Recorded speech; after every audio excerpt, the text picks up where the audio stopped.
liberto do poder das trevas. Parte 1. Ensine a criança no caminho em que deve andar, e quando for adulto não se desviará dele. Provérbios 22, 6. Esta é uma história que revela a obra magnífica de Deus. É uma obra poderosa, maravilhosa e misteriosa. O relato que passarei a fazer é em obediência ao comando de Jesus Cristo quando disse-me: vai e testemunhe o que fiz para você.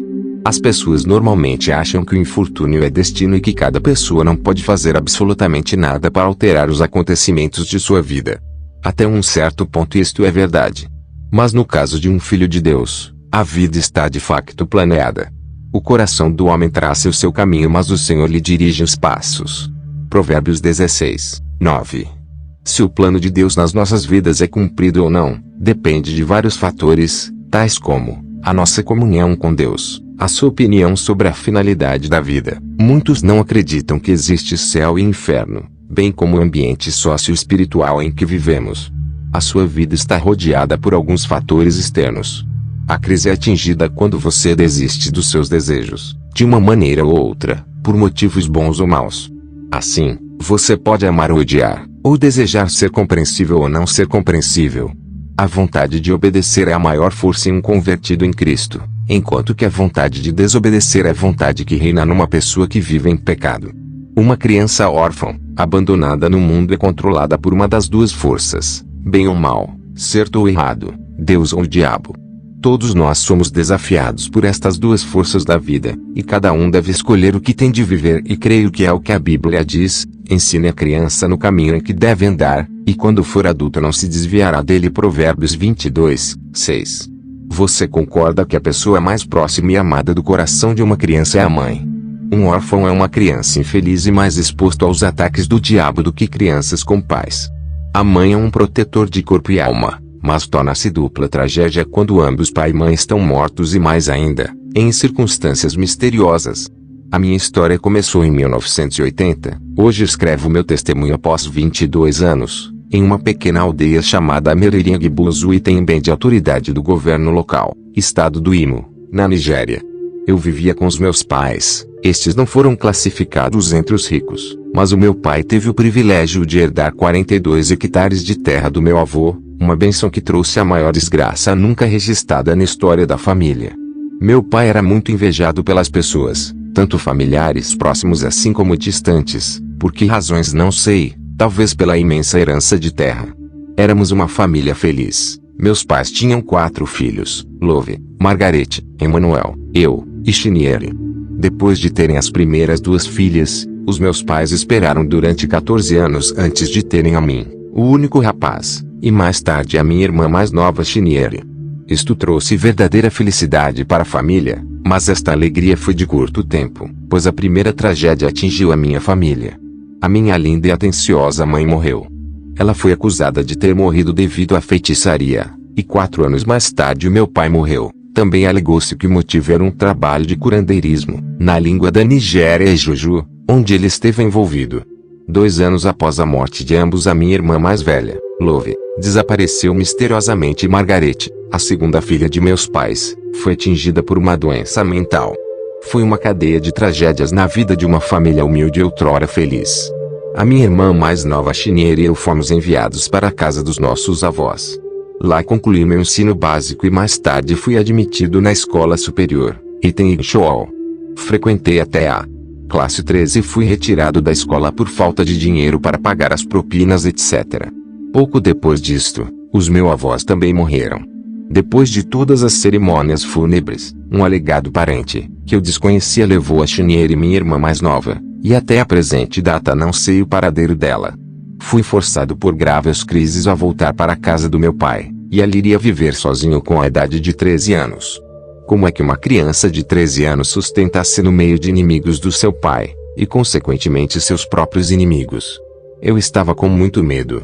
Estes acontecimentos pareciam terem trazido-me para o final da vida útil. Ninguém se importava tão pouco comigo. Quem poderia estar preocupado com um menino de infortúnio? Um dia encontrei-me com uma amiga que conheci durante o meu tempo de escola. O nome dela é Shinedun Honguki. Shinedun amava-me muito, e depois de ter ouvido acerca da desgraça que houve na minha família, ela levou-me aos pais dela, que prontamente receberam-me e tomaram-me como filho. A vida voltou à normalidade novamente. Eu fui bem tratado com os pais da Shinedun. Fiquei feliz novamente. Então eu pensava que o Deus que a minha mãe orava quando ela estava viva, esse Deus estava presente em mim e ele tinha providenciado para mim novos pais. Apreciei e gozei desta bondade durante cerca de 2 anos e, em seguida, o diabo atingiu-me novamente. Shinedun e os pais dela viajaram para o Moaia. O carro em que viajavam despistou-se e embateu num outro carro que transportava metal. Shinedun e pais dela morreram instantaneamente no local. Imagine a minha tristeza. Eu consegui sobreviver graças às cerimônias fúnebres, onde eu fornecia lenha para cozinhar e enviava recados. No final da cerimônia, eu voltei para a casa do meu pai e reassumi um trabalho normal para poder sustentar-me. Continuei fazendo trabalhos independentes nas fazendas, em jardins, indo à pesca com anciões até que um dia, um homem dentre os meus companheiros convidou-me a trabalhar para ele em sua fazenda para receber 50k. Na fazenda ele submeteu-me a uma série de perguntas. Primeiro, ele pediu-me para mostrar-lhe as terras do meu pai. Em segundo lugar, entregar tais terras a um homem, não devendo importar-me quem esse homem era. Em ambos os casos eu opus-me e ele ficou ofendido e então ele veio para cima de mim para matar-me na floresta. Fiquei com medo e corri em gritos pedindo ajuda.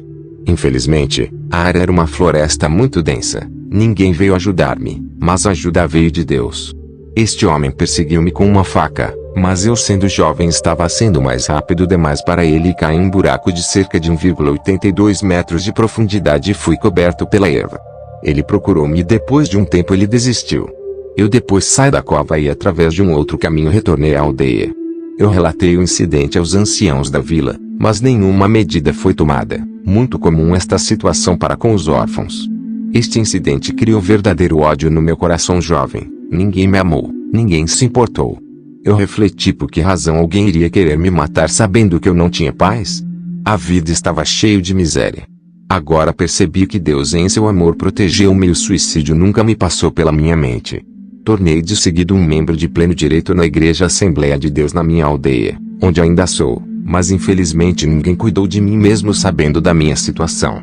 É importante notar que me tornei um membro de pleno direito da igreja sem saber quem era Jesus Cristo.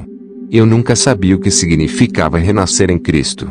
Se você estiver na igreja de Jesus Cristo e encontrar-se na situação em que eu me encontrava, eu sugiro que dê a tua vida para o Senhor Jesus Cristo. Veja a oração para receber Jesus na página 36. A Escritura diz, lançando sobre ele toda a vossa ansiedade porque ele tem cuidado de vós. 1 Pedro 5, 7. No meio de todas estas dificuldades e sofrimentos Alice apareceu. Alice era uma menina que conheci durante a minha escola primária. Ela era 5 anos mais velha do que eu e éramos da mesma vila, da mesma classe. Sentávamos no mesmo banco e tornamos-nos muito amigos. Tivemos uma infância de amor em que prometemos nos casar, quando tivéssemos idade certa. Mas que ridículo!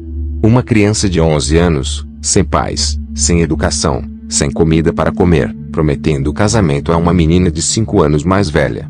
Alice partiu mais tarde para uma cidade chamada Cury, onde prosseguiu com o ensino secundário e me enviou dezenas de cartas de amor. A vez seguinte em que encontrei Alice, eu tinha 15 anos e ela estava com 20 anos. Ela tinha acabado a sua escola secundária e estava trabalhando no Standard Bank em Lagos, agora First Bank, onde seus pais viveram. Alice conhecia o meu passado e o meu sofrimento e aproveitou-se disso e convidou-me para ir a Lagos e deu-me o endereço da casa e mais uma nota de N50, Naira, moeda nacional da Nigéria. Isto era uma fortuna para um garoto de 15 anos que nunca ganhou até N2 por dia. Esta foi para mim maná do céu, e isto significava que Lagos devia ser um lugar maravilhoso com bastante dinheiro e as coisas boas da vida para todos verem. Então tenho de ir a Lagos para fazer o meu próprio dinheiro e obter riquezas também. Lagos, segundo a minha mente, era o meu único meio de escapar.